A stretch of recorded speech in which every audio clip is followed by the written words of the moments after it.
दिल्ली विधानसभा चुनाव के मद्देनजर रोज ही नए नए ऐलान किए जा रहे हैं और एक दूसरे पर जो नेता हैं वो आरोप प्रत्यारोप कर रहे हैं। संदीप दीक्षित है मेरे साथ। सर, अरविंद केजरीवाल ने एक नया ऐलान किया है और कहा है कि तमाम आरडब्ल्यूए को वो सिक्योरिटी गार्ड रखने का पैसा दिलवाएंगे सरकार से, और हवाला दिया है कि जिस तरीके से अपराध बढ़ रहा है दिल्ली में, इस पर आप क्या कहें?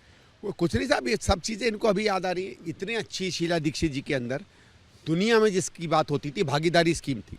माई दिल्ली आई केयर फंड के अंदर पैसा मिलता था, उसमें आरडब्ल्यू अपने मन से तय करता था क्या करना, सब बंद कर दिया। आज भी उसके दरवाजे लगे हुए। आज भी उसके दरवाजे लगे हैं, आप कहीं जाइए तो दूसरों का काम आप बंद कर देते हो, पैसा आपके पास बचा नहीं है। अब जब आपको पोजीशन खिसकती दिख रही है तो इसको हम देंगे तनख्वाह देंगे, उसको हम तनख्वाह देंगे। आप बेसिक फंड का काम करिए ना। अरविंद केजरीवाल जैसे जैसे अपनी अपनी घोषणाएं कर रहे हैं वैसे वैसे लग रहा है कि बहुत बुरी तरह छटपटाए हुए हैं। और इन सब के बीच सर, अरविंद केजरीवाल ये लगातार आरोप लगा रहे हैं कि फर्जी वोटर जो है जुड़वाए जा रहे हैं और कुछ नाम कटवाए जा रहे हैं। इस क्रम में उन्होंने कल ये कह दिया कि बिहार यूपी से लोगों को लाकर फर्जी वोट बनवा रही है बीजेपी। अब बीजेपी ने इसे पूर्वांचलियों के अपमान का मुद्दा बना दिया है और इसको लेकर सियासत खूब हो रही है। इस पर आप क्या कहना चाहेंगे? आप भी नई दिल्ली से उम्मीदवार हैं। देखो, मेरा ये है कि बात ये नहीं कि कौन बिहार से है कौन यूपी से, बात ये है कि क्या वो जेन्युइन वोटर है। इलेक्शन कमीशन के अपने तरीके होते हैं, कौन वोटर हो सकता है कौन वोटर नहीं हो सकता, कौन कितने समय रहे वोटर अपना चेंज करवाए, तो उसके तौर तरीके होते हैं। और वहाँ जैसे माने एक बोनाफाइड, मतलब वहाँ का वो रहने वाला रिहायशी होना चाहिए। ये नहीं है कि आप आए 2 महीने रह के वोट बनवा के फिर भाग गए। उसके तहत जो भी लिस्टें उनको मिलती हैं इलेक्शन कमीशन को, अगर वो वोटर है, जायज़ वोटर है, खासकर जिसका नया बना है, ये कुछ कह रहे हैं कि 8-10 हज़ार वोट बने हैं। एक तो ये स्वाभाविक है कि इस पर शक होता है कि इतने वोटर कैसे बन गए, 10% वोटर, 1,10,000 तो टोटल हमारे यहाँ वोट है। आप भी मांग करते हैं इसकी जांच होनी चाहिए? मैंने पहले भी कहा था, जब ये लोग कह रहे थे कि बाहर के लोगों का वोटर बना, तो मैंने कहा था आपके कार्यकर्ता तय करें, पता करें। अगर आप डोर टू डोर जाओगे तो आपको पता चल जाएगा, और उसके बाद मैं ये मानूंगा कि निष्पक्ष होकर इलेक्शन कमीशन को देखना चाहिए। कोई भी कंप्लेन करे, बीजेपी करे, कांग्रेस करे, कम्युनिस्ट करें, आम आदमी पार्टी करे, अगर आपने ये कंप्लेन किया है कि वोटर सही नहीं है आपके हिसाब से, इलेक्शन कमीशन को लोगों को घर घर भेजना चाहिए। ये पहले भी करते रहे हैं। अब क्या है, इलेक्शन कमीशन वो काम कर रहा है कि नहीं कर रहा मैं नहीं जानता। मैं इतना जरूर मानूंगा कि इलेक्शन कमीशन उसको सिरे से रिजेक्ट ना करे, लोग भेजे। अब जैसे मैं आपको एक छोटा उदाहरण देता हूँ। आज से 2 या 3 दिन पहले सरकारी एरिया में मैं फ्लैट्स में जा रहा था, एक फ्लैट बंद मिला। बहुत से फ्लैट जो बंद हैं, तो हमारी एक कार्यकर्ता ने बताया कि सर इस फ्लैट में 25 वोट रजिस्टर्ड हैं, और मैंने जब देखा तो बंद फ्लैट में जिसमें कोई नहीं रह रहा 25 वोट हैं। तो या तो वो चले गए हैं, लेकिन इतने छोटे फ्लैट में 25 वोट कहाँ से आ जाएंगे, ये तो अपने में संदेह की बात बनती है ना। तो अगर इलेक्शन कमीशन अपना कोई भी व्यक्ति उस फ्लैट में भेजेगा तो सीधे सीधे 25 के 25 का नाम कट जाएगा। ये कोई मुश्किल नहीं है। फर्जी वोटर अगर कट गया है और जेन्युइन वोटर भी फर्जी वोटर अगर डल गया है और जेन्युइन वोटर कट गया है तो उसको देखना चाहिए। बात इसमें यह नहीं है कि कौन किस प्रदेश से है, किस पहचान का। उसमें यूपी बिहार का नाम कहना और बीजेपी का उस मुद्दे को लपक लेना, पूर्वांचल के अपमान का मुद्दा बताना, आप इस पर क्या कहेंगे? नहीं, पहली चीज़ तो केजरीवाल साहब को कैसे मालूम है कौन यूपी का है कौन बिहार का है? नाम से पता चलता क्या है? ये तो वही भाषा बोल रहे हैं जो नरेंद्र मोदी कह रहे थे कि कपड़े से पहचान हो जाती है, नाम से पहचान हो जाती है। ये है अपमान पूर्वांचलियों का, जैसा ये किसी भी इंसान का कि नाम से आप मेरे चरित्र को, मेरी पहचान को कैसे बना सकते हो? ठीक है, कुछ जाति सूचक सरनेम होते हैं, पर इसे कहा नहीं जाता है।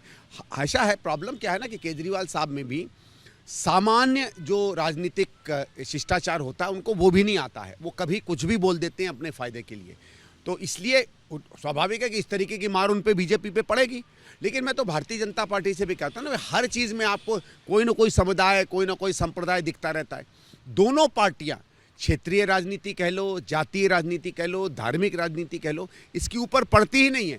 भाई 15 दिन, 20 दिन, 25 दिन हो गए, एक जने से मैंने हवा खराब है दिल्ली की वो नहीं सुना, दिल्ली की सड़कों की बात नहीं सुनी, दिल्ली में क्या विकास होगा वो नहीं सुना। कोई पैसा बांटता फिर रहा है, कोई वोट कटवाता फिर रहा है। अरे दिल्ली की भी बात कर लो ना। आखिरी में लगातार आम आदमी पार्टी, अरविंद केजरीवाल आपको घेर रहे हैं, आप पे हमला कर रहे हैं, सीधा आपको बीजेपी का मोहरा बता रहे हैं। एक बार फिर से आम आदमी पार्टी ने आसिफ मोहम्मद खान, जो ओखला के पूर्व विधायक थे, कांग्रेस के नेता हैं, उनका एक वीडियो शेयर किया है और दावा किया है कि उस वीडियो में आसिफ खान कह रहे हैं कि संदीप दीक्षित अरविंदर सिंह लवली से मिले और इन सब की मुलाकात हुई। आम आदमी पार्टी कह रही है कि आप लोग और लवली ये सब लोग बैठकें कर रहे हैं और इससे वो आरोप लगा रहे हैं कि आप बीजेपी के इशारे पर काम किया? बिल्कुल मिला था मैं, ये उस समय मिला था जब उन्होंने अध्यक्ष पद से इस्तीफा दिया था, जब आसिफ जी की बाहर पिटाई हो गई थी, आपको याद होगा, वो गए थे बदतमीजी करने। भाई मेरा अध्यक्ष है, मेरा अध्यक्ष इस्तीफा देगा तो मैं जाऊंगा नहीं मिलने। उस समय वो बीजेपी में थोड़ी थे। नहीं, आम आदमी पार्टी कह रही कि ये मुलाकात हाल फिलहाल में हुई है, कांग्रेस ऑफिस में लवली आए थे, ऐसा आरोप अच्छा है, बहुत अच्छा था, आए थे तो प्रूफ देना। अरविंद केजरीवाल भाई आज से मैं पाग रहा हूँ, 360 पेज कहाँ गए शिलाजी वाले, वो कहाँ गए, उसका ही प्रूफ दे दे। आपने कहा था मैंने करोड़ों खाए बीजेपी से, उसका प्रूफ दे दे। मैं आम आदमी पार्टी से कहता हूं कि एक चीज का सबूत दे दे तो मैं मान जाऊं। मुझे तो कभी कभी शक होता है कि अगर केजरीवाल जी कहने लगेंगे कि आज सवेरे सूरज जो है पूरब से निकलेगा तो समझ लो पश्चिम से ही निकलेगा, इतनी बड़ी चीजों में झूठ बोलते हैं। ये जो सर मुलाकात की बात है, ये कहाँ हुई थी मुलाकात? उनके घर मुझे सब लोगों को मुझे पता है। मुझे मालूम है, मुझे खुद पूरा मालूम मीडिया वहाँ है, है। मुझे खुद मालूम है, मैं वहाँ था। मैं चाहता हूँ आप एक बार उस पे सफल देखिए, साफ ऐसा कर दें कि ये कब मुलाकात हुई थी, और ये जो आरोप लगाया जा रहा है कि कांग्रेस ऑफिस में मुलाकात हुई, ये क्या बात सही है? नहीं देखिए, ऐसा है, हम लोगों को पता चला कि उन्होंने इस्तीफा दिया, आपको याद होगा कुछ दिनों से वो हाँ, लोकसभा चुनाव से पहले वो जो टिकटें बटी थी उससे आहत थे, और वो चाहते थे कि और लोगों को टिकट मिले। तो जब पता चला सवेरे तो मैंने भी उनको फ़ोन किया, उनका मैं घर पे हूँ, मैं भी वहाँ गया, पूछा उनसे क्या बात है क्या नहीं है। भाई एक वो व्यक्ति मेरे एरिया का है, मैं 10 साल जहाँ सांसद रहा हूँ, मेरे विधायक रहे हैं। भाई सवेरे उन्होंने अध्यक्ष पद से इस्तीफा दिया था, बीजेपी थोड़ी ज्वाइन की थी। उसके बाद भी मैं मिला उनसे। दो या तीन दिन बाद एक अखबार में एक आर्टिकल आया कि शीला कांग्रेस बनने वाली है। तो मैंने लवली जी को फ़ोन किया कि मैंने कहा यार आपने लिखवाया क्या, जैसे पूछा जाता है। मैंने कहा यार मिलते हैं, तो मिला मैं उनसे, मैंने कहा ये क्या कहानी है। तो मैंने कहा कि भाई जिन लोगों को भी कोई कांग्रेस बनानी है नहीं बनानी है, ये बात ठीक नहीं है। पहली चीज़ तो आप पार्लियामेंट का चुनाव चल रहा है, भले मुझे टिकट ना मिली हो, इस समय अगर आप ज्वाइन करेंगे कांग्रेस वीक होगी। तो उन्होंने भी कहा नहीं ऐसी कोई बात नहीं है, बात हो गई। अगले दिन पता चला बीजेपी ज्वाइन कर गए, तब उसका हम लोग क्या कर सकते हैं। भाई कोई आदमी अगर पार्टी कह रही है कि हाल फिलहाल में आप लोग मिले हैं, तो बताओ कब मिले हैं, बताओ ना कब मिले हैं। पता है, मैं ये कह रहा हूँ कि इनके पास एक भी सबूत देने की हिम्मत नहीं है। अरे मैं तो 2 महीने से कह रहा हूँ केजरीवाल जी से, आ जाओ बगल में बैठ जाओ, 5 मिनट ही बैठ जाओ, आपके सारे दावले में खोखले कर दूंगा। हिम्मत नहीं है।